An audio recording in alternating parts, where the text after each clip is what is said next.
saudações a todos, sejam bem-vindos a mais uma aula de Química e desta feita nós estamos aqui para dar início a um novo capítulo. Falo neste caso do capítulo 2, que fala da estrutura atômica, ou seja, da estrutura do átomo. Isso significa que de hoje em diante nós estaremos a estudar conteúdos relacionados com a estrutura atômica, com a estrutura do átomo. Bom, conforme nós sabemos, o átomo, tal como conhecemos hoje, nem sempre foi concebido desta maneira, ou seja, nem sempre as pessoas tiveram esta concepção. A ideia do átomo evoluiu ao longo do tempo. Para que nós possamos entender como é que se chegou ao modelo do átomo atualmente aceito, nós temos que recuar um pouco no tempo, na época dos filósofos gregos. Os filósofos gregos, eles notaram que o universo talvez fosse formado por alguma coisa, ou seja, nessa altura, as pessoas começavam a se perguntar, afinal de contas, de que é feito o mundo? Este mundo que nós conseguimos observar, todas as coisas que nós conseguimos observar, são feitas de quê? Então, na tentativa de responder a esses questionamentos, então, os filósofos gregos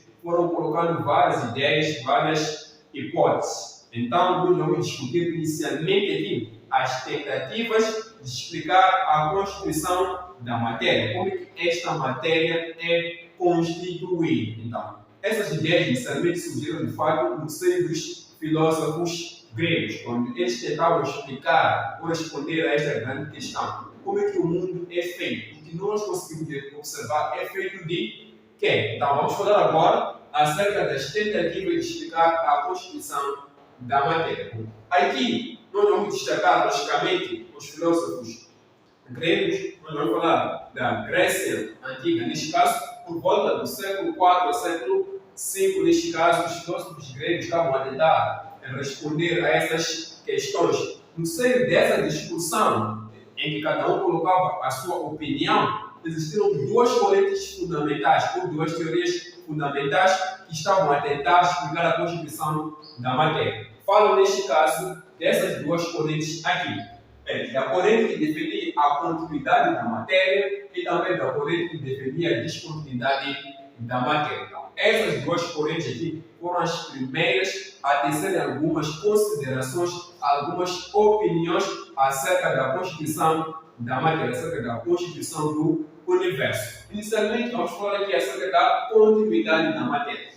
Esta corrente, ou esta teoria da continuidade da matéria, foi defendida por Aristóteles e Platão. Logicamente que existiram tantos outros filósofos, mas os que mais eram notáveis na época eram Aristóteles e Platão. De acordo com esses filósofos gregos, a matéria é contínua. O que significa dizer que a matéria é contínua? Bom, Aristóteles e Platão defendiam a ideia de que nós podemos dividir qualquer espécie da matéria infinitamente, ou seja, nunca chegaríamos a um ponto em que não seria mais possível dividir esta matéria. Isso significa que a matéria era contínua. Com essas palavras ou com essas afirmações, o que Aristóteles e Platão queriam dizer era simplesmente que os átomos não existiam, que a matéria era contínua ou a matéria é contínua, o que significa que pode ser dividida infinitamente e nunca chegaríamos a um ponto em que não seria mais possível dividir esta matéria. Então, a matéria era contínua. Então, em jeito de conclusão, esses filósofos gregos defendiam a ideia de que os átomos não existiam. Então, para, neste caso, Aristóteles e Platão,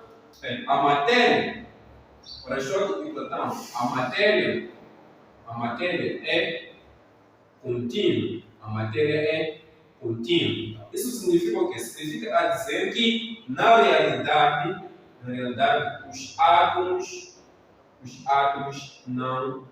não existem. Então, de acordo com esses filósofos gregos aqui, os átomos não existem, ou seja, a matéria não é formada por átomos. Então, essas partículas que hoje em dia nós chamamos de átomos, para esses filósofos gregos não existem ou não existiam na sua época. Então, Aristóteles e Platão defendiam este posicionamento de que a matéria não é formada por átomos. No entanto, existia também uma outra corrente que se opunha à corrente da continuidade da matéria. Neste caso, é a corrente da descontinuidade da matéria. Esta corrente contradizia as ideias de Platão e Aristóteles, ou seja, Demócrito e Leucipo, que eram outros filósofos gregos que defendiam, neste caso, a descontinuidade da matéria, ou seja, eles diziam que a matéria é descontínua. Então, esses filósofos gregos acreditavam que a matéria poderia ser dividida até um ponto em que não seria mais possível dividir. Por exemplo, se nós pegarmos uma folha de papel, se nós continuarmos a dividir esta folha de papel em pedaços cada vez mais pequenos,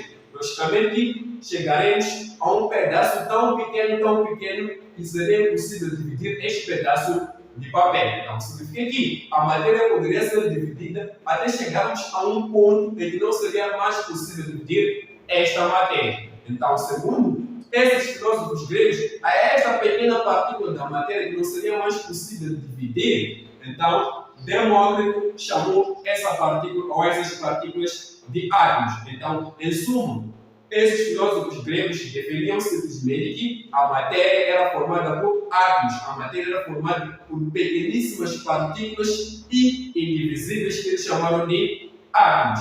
Então, enquanto que Aristóteles e Platão defendiam que a matéria é contínua, esses filósofos gregos defendiam que a matéria é descontínua. A matéria é descontínua.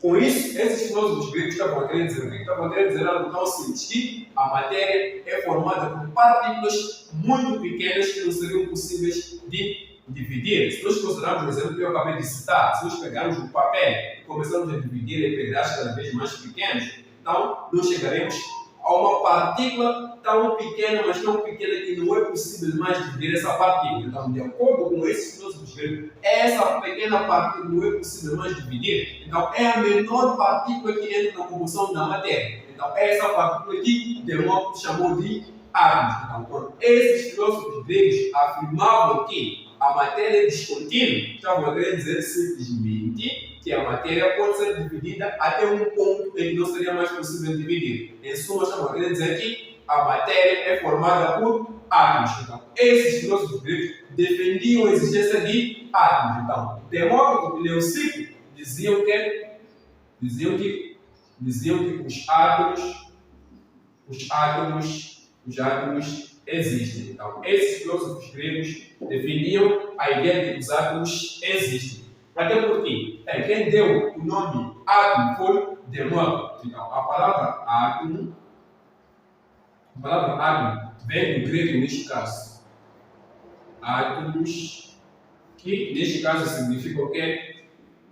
Indivisível. A palavra átomo significa o quê? Indivisível. Provém do grego que significa indivisível. Então, essas foram as duas teorias, ou as principais teorias que tentavam explicar a constituição da matéria. Infelizmente, as ideias de Demócrito e Leucipo não receberam muito apoio na época, porque Aristóteles e Platão tinham mais nome, eram mais considerados nessa altura. Então, eles foram apoiados e a ideia de a matéria formada por átomos era defendida por Demócrito e Leucipo, que eram pessoas que não eram muito influentes na época em relação a Aristóteles e Platão, que eram mais influentes, eram os filósofos mais influentes na época. Então, as ideias de Demócrito e Leucipo foram postas de lado e foram aceitas as ideias de Aristóteles e de Platão. Então, isso levou cerca de 20 séculos, ou seja, cerca de 2000 anos, a se acreditar que a matéria não é formada por átomos. Mas depois de tanto tempo, os cientistas começaram a retomar a ideia do ar. Por exemplo, eles queriam tentar explicar como é que o ar funciona. Nós notamos que o ar é feito de alguma coisa, mas essa coisa nós não conseguimos ver. Então, era mais prático, era mais conveniente, era mais racional pensar que o átomo talvez seja o responsável pelo movimento do vento. Ou seja, que o ar que nós conseguimos sentir, se conseguimos ver, seria formado por partículas muito pequenas. Talvez essas partículas fossem o quê? Os átomos.